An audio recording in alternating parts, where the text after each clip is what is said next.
Pun telas pinten ton, Dik? Dalam 3 ton. Niki mau. Santu Bu sedule. Lah nggih kok pun telas. Jaya ugal-ugalan nggih Bu nggih. Alhamdulillah. Dan mantu geden tenan iki Pak Untung. Lah nggih meragat sapi. Ini lho pun telas atas ngeten.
Assalamualaikum warahmatullahi wabarakatuh. Nah, ketemu lagi bersama Pak D di channel kesayangan kita tentunya, Diari Pak D. Alhamdulillah sampai saat ini Pak D sehat. Harapan juga doa terbaik sedulur semua selalu mendapatkan limpahan rahmat kesehatan, dimurahkan rezeki, dimudahkan segala urusannya oleh Allah Subhanahu wa Ta'ala. Amin amin ya robbal alamin. Nah sedulur, kali ini Pak D berada di Dukuh Pandiwatu, Desa Tugu, Kecamatan Melarak, Kabupaten Ponorogo. Yang mana di tempat ini di kediaman Bapak Untung Ibu Rumin sedang mengadakan hajatan mantu. Saat ini sedang acara buruan. Oke, bagaimana konsep dan keseruan hajatan di sini lur? Ikuti terus videonya. Sumonggo.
memanismu hango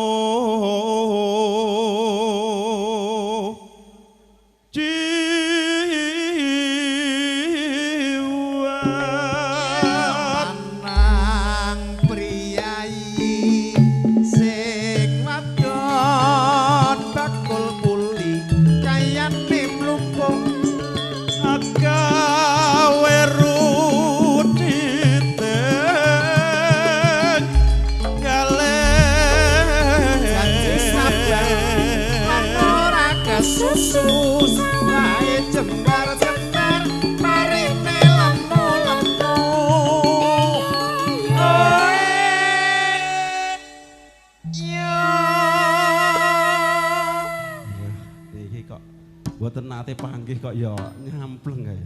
Suwanten kok kados mekaten lho ya Allah. Luar biasa. Saestu. Pangapunten sing kathah nek kula iki namung ngajar mawon. Wah. Anu mirip pas kula riyen latihan nggih. Lara lapa Sora suling matang sarati Kulsu Kolakon kanen Rabi sopupul Kono iya kono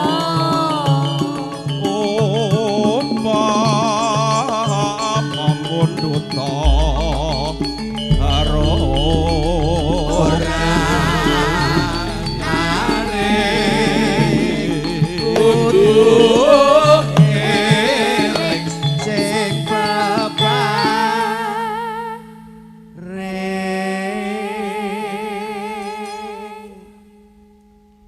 taratamtu tak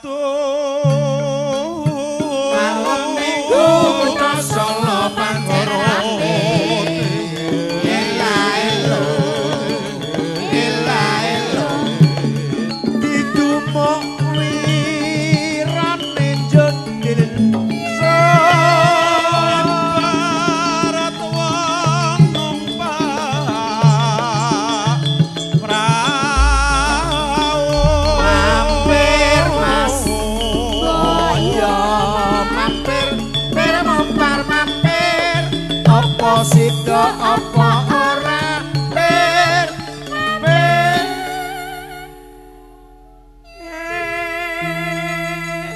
ya iki ra lidok ya dulurku wedok saka Mangke ya rawuh matur suwun lo mampah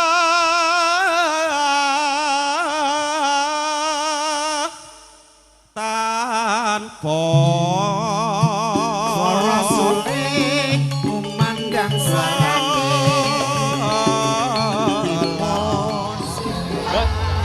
sampai sumu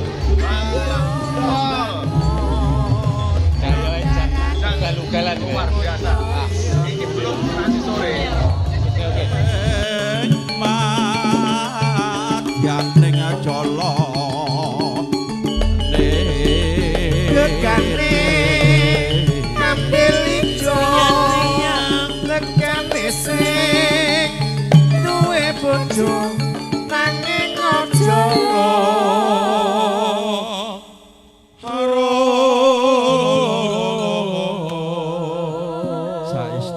senggaan iki kok ya penak ya.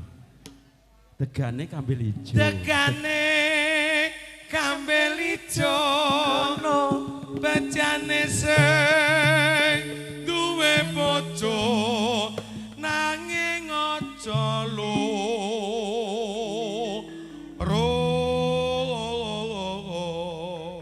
ora apa-apa loro sing penting iso nyukupi ya Kang Mas ya. Nggih. Teman pilih telok apa pilih nape jangan ngesel jangan mepet-mepet hake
sinom nyamat dawasi kucing sampun katuraken.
Langge kok pun telas. Jaya ugal-ugalan nggih Bu nggih. Alhamdulillah. Dan mantu gede tenan iki Pak Ontong. Langge peragat sapi. Ini lho, kon telas atas ngeten. Asik. Kalem. Langge berarti kantung nggih.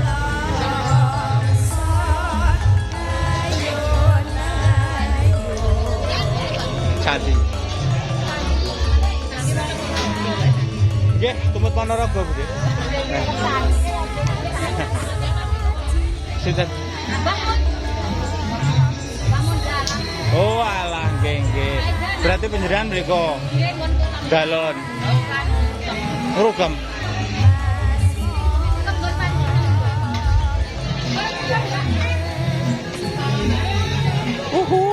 Panas.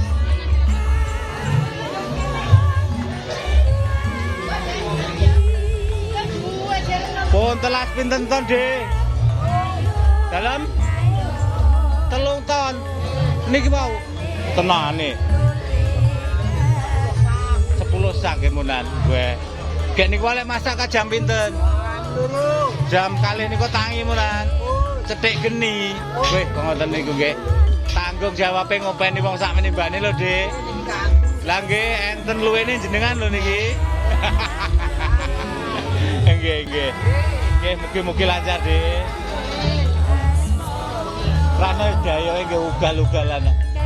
Nggih, ten ngajeng kula uleng-ulengan wong wedok niku.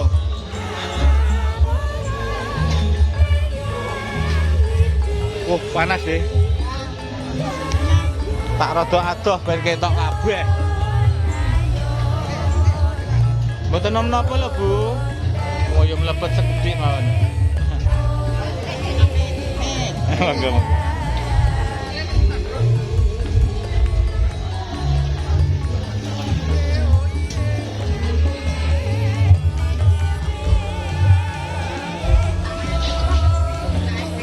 Ribut ae. Mas, burungan. Mesti rosok nek cangkeme. Nggih, nggih. Mudah-mudahan lancar ya Mas ya. Kadek ini apa niku wau? Kadek wingi. Lah kok ora cethuk? Wingi tasih wingi sonten. Oh, sonten. Enjing kula mriki ya. Dek. Ini proyek. Oh, iso kerja beda. Sore iki lek burungan. Ini dhewe dhewe ya. Lagi. Enjing lho wingi. Ini para jagal api lowo guys.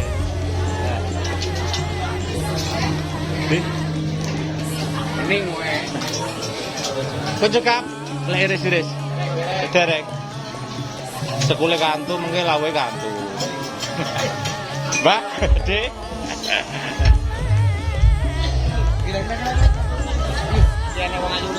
Mbak, ini kene Mbak enggak mengo Mbak. Iki nek kowe Pak Dik lho, kan mlebokne. Promosine barang. Iru ki nyandi kayak dipromosikan oleh Ardi. Nggih. Goreng-gorengnya pun cekap. Nggih, nggih. Oke malih nggih. Oh, tigan kagem napa? Oh, nggih enggak kok. Sing biasa ngoten niku nggih. Nggih. Wis suwun, Dek. Kok tak munyer-munyer yen.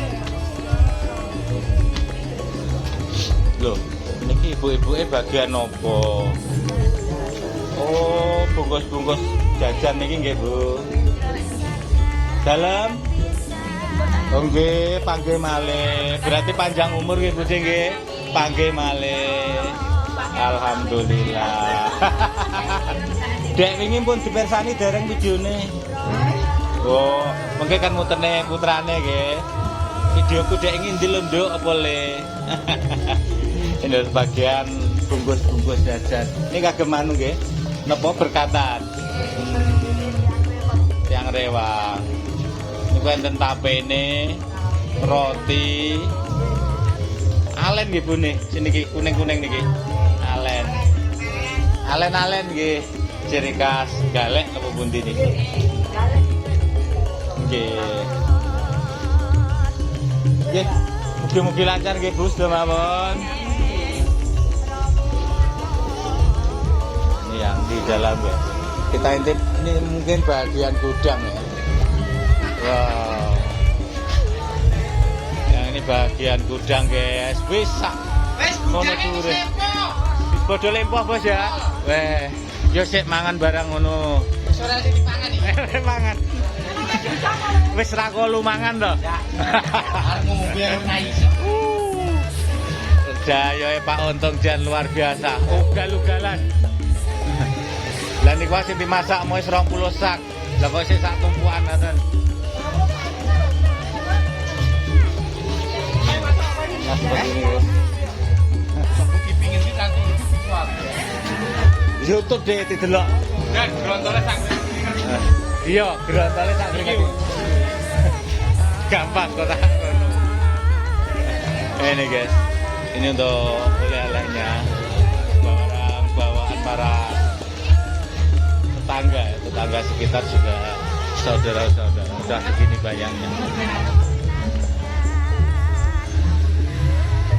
Loh, tempe ini kok tubasan ngoten to, Bu? Oh, sing lek damel piyambak lanas. Ngoten. Sajane dek kapan niku kan buntel tempe, mesti tempe piyambak. Ini guys, tempenya aha. Nek kono Oasis, Mbak. Mbak, nek kono Oasis.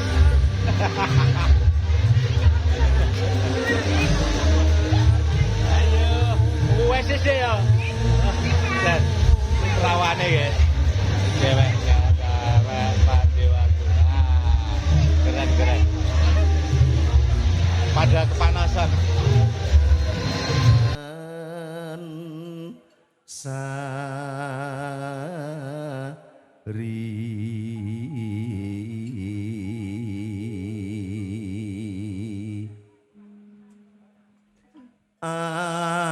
Mamet Prono satu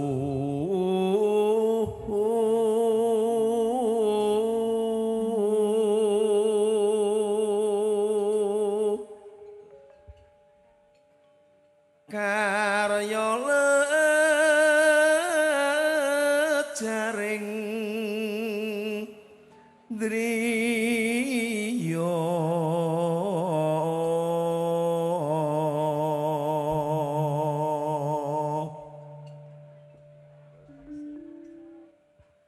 peksi ngoceh keambang ambreng nimbrung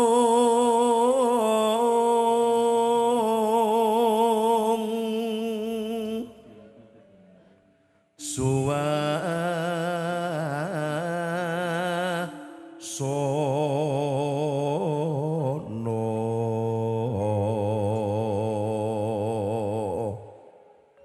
endah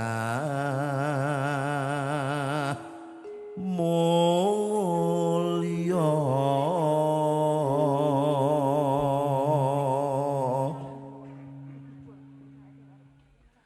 lir tamane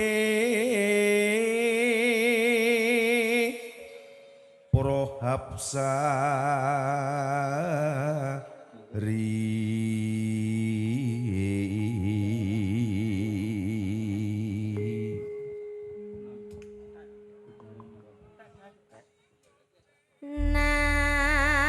Nadyan langit katemben kula ketemu Kang Mas wis bali nembangan ilang kabeh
video untuk konten kali ini harus kita tutup sampai di sini dulu.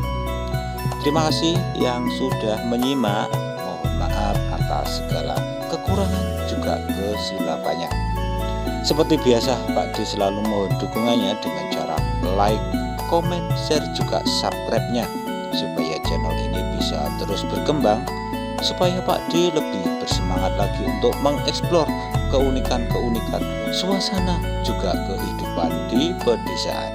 Terima kasih, semoga bermanfaat. Akhirnya wassalamualaikum warahmatullahi wabarakatuh.